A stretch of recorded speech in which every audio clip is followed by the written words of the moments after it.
السلام علیکم رحمۃ اللہ وبرکاتہ۔ پیغمبر ہود علیہ السلام کا واقعہ۔ عاد کا زمانہ لگ بھگ 2000 سال قبل مسیح مانا جاتا ہے، اور قرآن مجید میں عاد کو میم بادی نو کا نو قوم کے خلیفوں میں گنا گیا ہے۔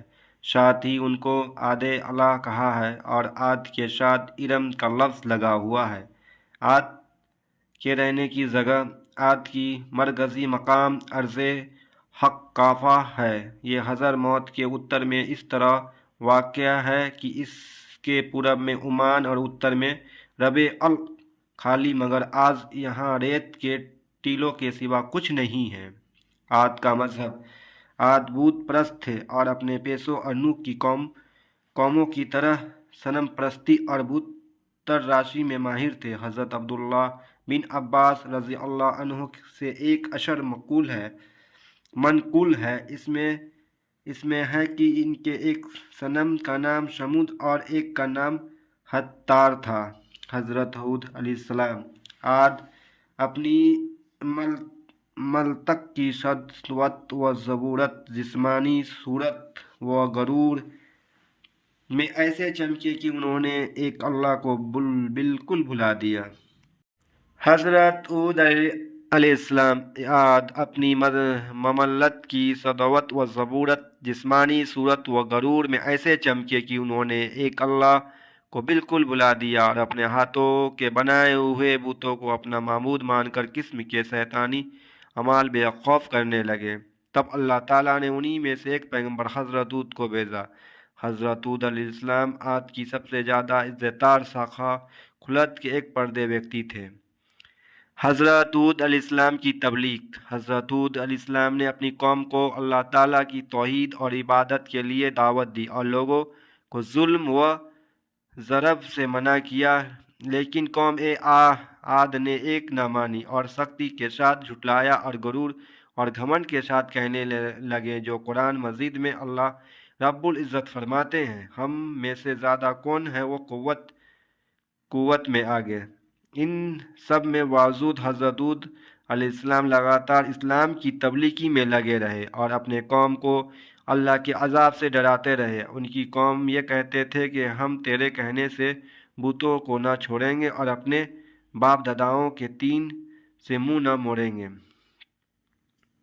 حضرت ہود علیہ السلام کی قوم عاد کو نصیحت۔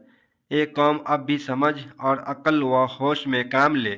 نوح علیہ السلام قوم کے حالات سے عبرت حاصل کر اور اللہ کے پیغام کے سامنے سارے نیاز جھکا دے، ورنہ بہت قریب ہے وہ زمانہ کہ تیرا سارا گھمنڈ غرور خاک میں مل جائے گا، اور اس وقت شرمندہ سے بھی کوئی فائدہ نہیں ہوگا۔ حضرت ہود علیہ السلام نے بار بار ان کی بھی یہ باور کرایا کہ میں تمہارا دشمن نہیں ہوں، دوست ہوں۔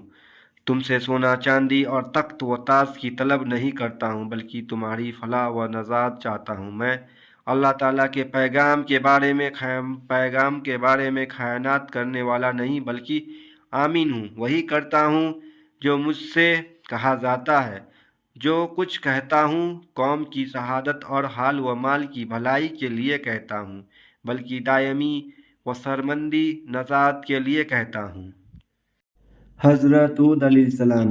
عاد اپنی مملت کی ضبورت و جسمانی صورت و غرور میں ایسے چمکے کہ انہوں نے ایک اللہ کو بالکل بھلا دیا اور اپنے ہاتھوں کو بنائے ہوئے باتوں کو اپنا معبود مان کر ہر قسم کے شیطانی اعمال بے خوف کرنے لگے۔ تب اللہ تعالیٰ نے انہی میں سے ایک پیغمبر حضرت ہود کو بھیجا۔ حضرت ہود علیہ السلام عاد کی سب سے زیادہ عزتدار شخص و خلود کے ایک پرد ویکتی تھے۔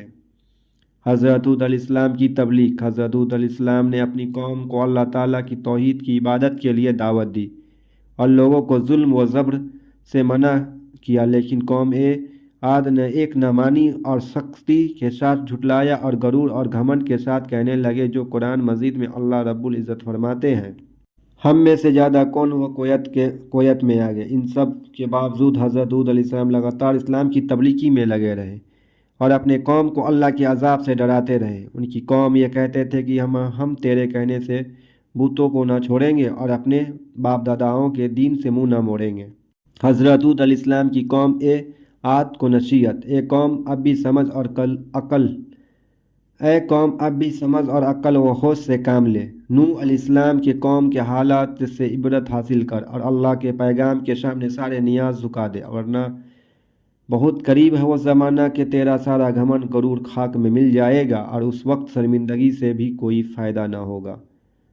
حضرت ہود علیہ السلام نے بار بار ان کو بھی یہ باور کرایا کہ میں تمہارا دشمن نہیں ہوں، دوست ہوں، تم سے سونا چاندی اور تخت و تاج کی طلب نہیں کرتا ہوں، بلکہ تمہاری فلاح کا و نجات چاہتا ہوں۔ میں اللہ تعالیٰ کے پیغام کے بارے میں خیانت کرنے والا نہیں بلکہ امین ہوں، وہی کرتا ہوں جو مجھ سے کہا جاتا ہے، جو کچھ کہتا ہوں قوم کی شہادت اور حال و مال کی بھلائی کے لیے کہتا ہوں، بلکہ دائمی و سرمدی نجات کے لیے کہتا ہوں۔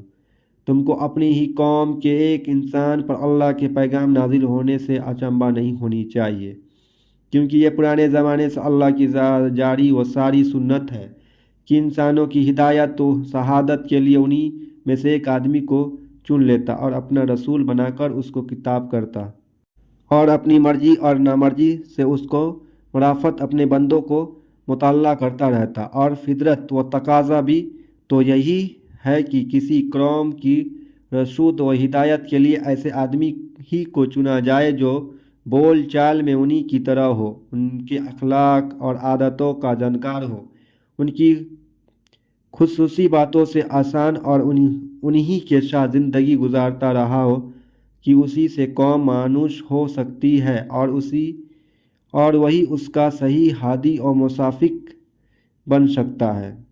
عاد نے جب یہ سنا تو وہ عجیب حیرت میں پڑ گئے، ان کی سمجھ میں نہ آیا کہ ایک اللہ کی عبادت کا مطلب کیا ہے۔